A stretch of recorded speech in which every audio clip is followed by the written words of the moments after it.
В зоопарке в этом году также появился новый комплекс под названием «Обитатели тайги». Здесь живут лисы, волки, рыси, орланы и беркуты.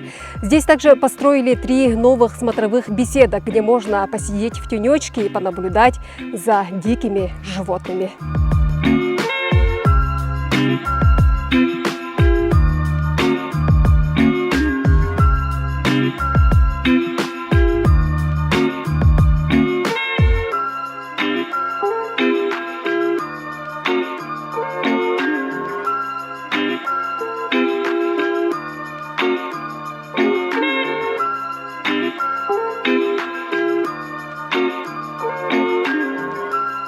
Тот склон, вот где у нас бурые медведи, тигр, волки, да, там уже будут занимать полностью копытные животные.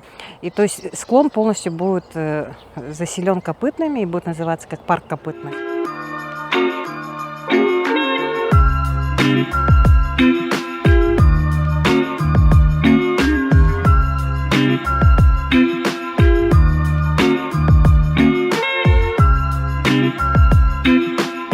Начаты работы и по бурым медведям, и планируется и тигру новый вольер.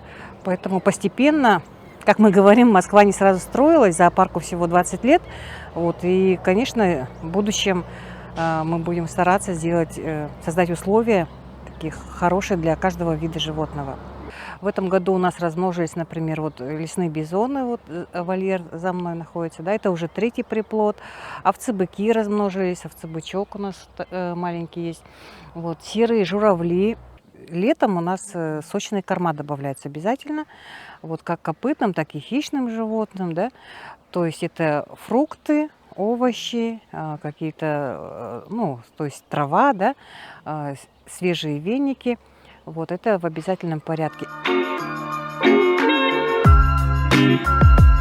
В зоопарке появились 4 фотозоны. Как мы видим, это маленький пруд с мостиком, есть деревянный трон, карета для молодоженов, а также там даже есть скамейка примирения.